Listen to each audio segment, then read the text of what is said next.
Hello everyone, welcome back to my YouTube channel Kishori accounting classes. कैसे हैं आप सब? आई होप आप सब अच्छे होंगे। स्टूडेंट्स, हमने लास्ट जो वीडियो की थी उसमें हमने स्टार्ट की थी बेसिक अकाउंटिंग टर्म्स। हमने 10 टर्म्स पढ़ी थी लास्ट वीडियो में। आज हम उसको आगे कंटिन्यू करने वाले हैं। ठीक है, तो आप भी अगर स्टूडेंट्स चैनल पे नए हैं तो चैनल को सब्सक्राइब कर दीजिए और अपने फ्रेंड्स के साथ इन वीडियोस को ज्यादा से ज्यादा शेयर कीजिए ताकि उन्हें भी इसका बेनिफिट मिल सके। ठीक है, तो चलिए हम स्टार्ट करते हैं। आज जो टर्म हम स्टार्ट कर रहे हैं वो है रिसिप्ट्स। रिसिप्ट्स मतलब पैसा आना। ठीक है, बिजनेस में जो पैसा आता है हम उसको रिसिप्ट्स बोलते हैं। अब जो रिसिप्ट्स है वो दो तरीके से होती है। एक होती है कैपिटल रिसिप्ट और एक होती है रेवेन्यू रिसिप्ट। ठीक है, जो कैपिटल रिसिप्ट होती है वो नॉन रेकरिंग नेचर की होती है, यानी कि कभी कभार आने वाले पैसे। और जो रेवेन्यू रिसिप्ट होती है वो रेगुलर होते हैं, मतलब जो हमारा अकाउंटिंग ईयर है उसमें हमारा कंटिन्यूसली वो एज यूजुअल आता रहता है पैसा। हम ये जो होती है कैपिटल रिसिप्ट, ये हम कहाँ शो करते हैं? बैलेंस, ये इसको हम शो करते हैं लाइबिलिटी साइड पे। बैलेंस शीट में लाइबिलिटी साइड पर इस पैसे को हम शो करते हैं। और जो हमारे रेवेन्यू रिसिप्ट्स होते हैं, जो रेगुलर हमारे बिजनेस में पैसा आ रहा है, उसे हम कैसे शो करते हैं? ट्रेडिंग अकाउंट में या फिर प्रॉफिट एंड लॉस अकाउंट में। ठीक है। थर्ड, कैपिटल रिसिप्ट्स होते कौन से हैं? जैसे कि capital contributed by the owner, यानी कि वो पैसा जो ऑनर बिजनेस में लाता है। अब जो ऑनर बिजनेस में पैसा देगा वो बिजनेस के लिए क्या होगी? लाइबिलिटी। आ तो रहा है बिजनेस में पैसा, मगर वो बिजनेस के लिए क्या है? लाइबिलिटी है। इसलिए हम इन जो पैसा ऑनर कंट्रीब्यूट करता है उसे हम क्या मान के चलते हैं? Capital receipts. और उसको कहाँ शो करते हैं? लाइबिलिटी साइड, बैलेंस शीट में। फिर मनी बोरो फॉर बिजनेस, यानी कि हम कोई लोन वगैरह लेते हैं बिजनेस के लिए, तो वो भी बिजनेस की क्या है? बिजनेस में पैसा तो आ रहा है मगर कैसी है? वो हमारे बिजनेस के लिए लाइबिलिटीज है। ठीक है, तो वो भी क्या हुई? हमारी कैपिटल रिसिप्ट। अब सेल ऑफ फिक्स एसेट, हम कोई फिक्स एसेट सेल कर देते हैं तो उससे जो पैसा आता है वो हमारे एसेट्स में से माइनस हो जाता है। ठीक है, उसके बाद आती है हमारी रेवेन्यू रिसिप्ट्स। रेवेन्यू रिसिप्ट्स हमारी हुई, ये कहाँ शो करते हैं हम इसको? ट्रेडिंग अकाउंट में और प्रॉफिट एंड लॉस अकाउंट में। ठीक है, जैसे कि ये हमारे रेगुलर आने वाली इनकम्स होती है, जैसे कि sale of goods and services. हम बिजनेस में सेल करते हैं ना, गुड्स को जब हम सेल करेंगे या सर्विसेज को जब हम देंगे, प्रोवाइड करेंगे, तब तक हमें क्या आएगा? कैश आएगा, बिजनेस में रिसिप्ट्स आएंगी। ठीक है, ये क्या हुई? Revenue receipts. कमीशन रिसीव करते हैं या डिस्काउंट रिसीव करते हैं, इंटरेस्ट रिसीव करते हैं या फिर डिविडेंड रिसीव करते हैं, ये सब क्या हुए? हमारे रिसिप्ट्स हुए बिजनेस के। ठीक है, next is expenditure. Students, expenditure क्या होते हैं? खर्चे। ठीक है, तो एक्सपेंडिचर भी हमारे थ्री टाइप्स के हैं: कैपिटल एक्सपेंडिचर, रेवेन्यू एक्सपेंडिचर और डेफर्ड एक्सपेंडिचर। कैपिटल एक्सपेंडिचर कौन से होते हैं? Which is incurred in acquiring और increasing the value of asset. वो खर्चे जो हम कोई एसेट खरीदने के लिए या उसकी वैल्यू को इंक्रीज करने के लिए करते हैं। ठीक है, जैसे कि हम कोई एसेट परचेज करते हैं तो वो हमारा क्या होगा? Capital expenditure. खर्चा तो हो रहा है मगर वो हमें बिजनेस में लंबे समय तक उसका बेनिफिट मिलता है, हम फ्यूचर में काफी समय तक उसका बेनिफिट ले सकते हैं। ठीक है, तो ये जो कैपिटल एक्सपेंडिचर्स होते हैं ना, ये जो खर्चे होते हैं, इनको हम कहाँ शो करते हैं? एसेट साइड में। ठीक है, बैलेंस शीट में एसेट साइड पे शो करते हैं। जैसे कि land, purchase of fix assets like land, building, machinery, vehicle extra, ये हो गए हमारे कैपिटल एक्सपेंडिचर। फिर है रेवेन्यू एक्सपेंडिचर। रेवेन्यू एक्सपेंडिचर्स क्या होते हैं? It refers to the expenses incurred by the business in its day to day operations to generate revenue. हम अपना रेवेन्यू जनरेट करने के लिए जो खर्चे करते हैं ना अपने डे टू डे बिजनेस में, उसको बोलते हैं रेवेन्यू एक्सपेंडिचर। ठीक है, जिसका हम फुल बेनिफिट अपने पूरे अकाउंटिंग पीरियड में लेते हैं।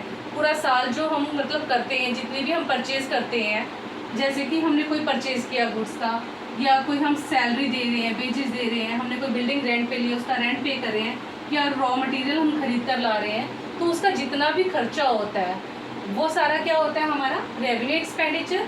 ठीक है, जिसका हम अपना फुल बेनिफिट रिसीव करते हैं ड्यूरिंग द अकाउंटिंग पीरियड। ठीक है, और ये जो एक्सपेंडिचर होते हैं रेवेन्यू एक्सपेंडिचर, इनको हम trading and profit and loss account पे शो करते हैं डेबिट साइड। ठीक है, ओके।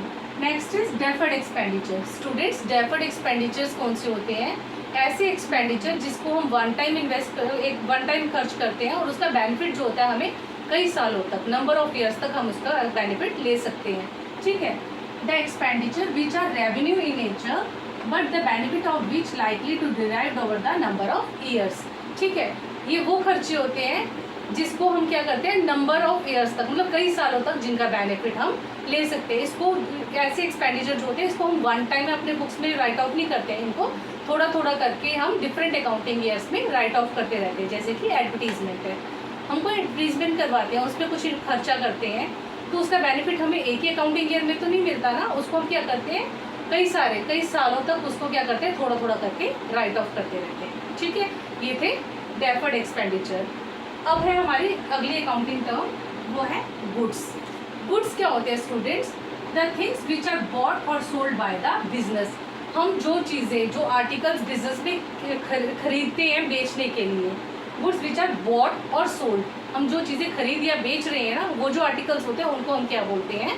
गुड्स बोलते हैं। ठीक है, गुड्स कैसे हो सकते हैं? गुड्स रॉ मटेरियल भी हो सकता है, मतलब हमने कपड़ा लाया, शर्ट बनाई और फिर बेचा। ठीक है, गुड्स जो है वो वर्क इन प्रोग्रेस में भी हो सकते हैं, और जो गुड्स है वो फिनिश गुड्स भी हो सकते हैं। शर्ट लाई और शर्ट की सेल कर दी, इस तरह से। ठीक है, तो वो चीज़ें जो हम खरीदते या बेचते हैं अपने बिजनेस में, जिसके बेसिस पर हम अपना बिजनेस करते हैं हम अपना, उनको बोलते हैं हम गुड्स। ओके स्टूडेंट्स, गुड्स के बाद नेक्स्ट है परचेज। परचेज क्या होती है? Goods bought for resale. वो सामान जो हम बेचने के लिए खरीद कर लाते हैं उसको हम क्या बोलते हैं? Purchases.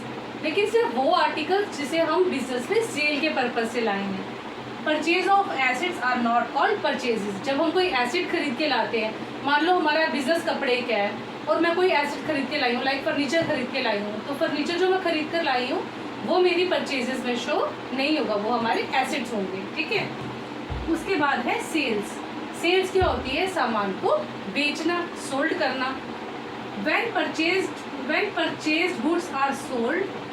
purchased goods are sold in order to earn profit, हम प्रॉफिट अर्न करने के लिए, पैसा कमाने के लिए जब खरीदे हुए गुड्स को सोल्ड करते हैं, उस प्रोसेस को हम क्या बोलते हैं? सेल बोलते हैं। ठीक है, सामान को बेचना। उसके बाद है परचेज रिटर्न।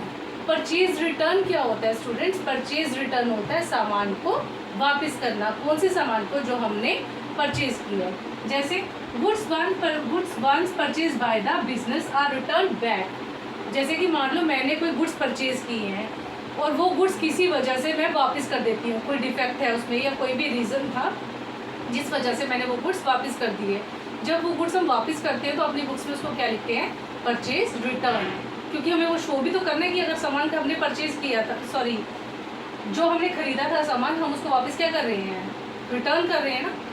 तो goods once purchased by the business, जो खरीद लिया और उसको हम वापस रिटर्न कर रहे हैं, उसको हम क्या बोलते हैं? Purchase return. ठीक है, मैंने सामान खरीदा, किसी वजह से वो सही नहीं आया और मैंने वापस कर दिया, बुक्स में क्या शो करेंगे? Purchase return.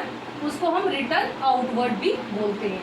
ठीक है, उसके बाद है हमारा सेल्स रिटर्न। सेल रिटर्न यानी कि बिजनेस ने कोई सामान बेचा और वो किसी वजह से सामान हमें वापस आ गया। ठीक है, हो सकता है कोई डिफेक्ट निकल आया, हो सकता है कि क्वांटिटी पूरी नहीं थी, या किसी भी रीज़न की वजह से जब वो प्रोडक्ट हमारे पास वापस आ जाता है रिटर्न होकर, तो हम उसको अपने बुक्स में क्या शो करते हैं? सेल्स रिटर्न और रिटर्न इनवर्ड। ठीक है, क्लियर। अगला है स्टॉक। स्टूडेंट, स्टॉक क्या होता है? जब हम पूरा साल सामान बेचते हैं, खरीदते हैं, और जो हमारे पास साल के एंड में अकाउंटिंग ईयर होता है, जो अप्रैल से लेकर 31 मार्च तक होता है। 1 अप्रैल से लेकर 31 मार्च तक का जो पीरियड होता है उसको अकाउंटिंग ईयर बोलते हैं। तो तब से लेकर जो 31 मार्च तक जो प्रोडक्ट हमारे पास बच जाता है, जो स्टॉक हमारे पास अनसोल्ड बच जाता है, उसको हम क्या बोलते हैं? स्टॉक बोलते हैं।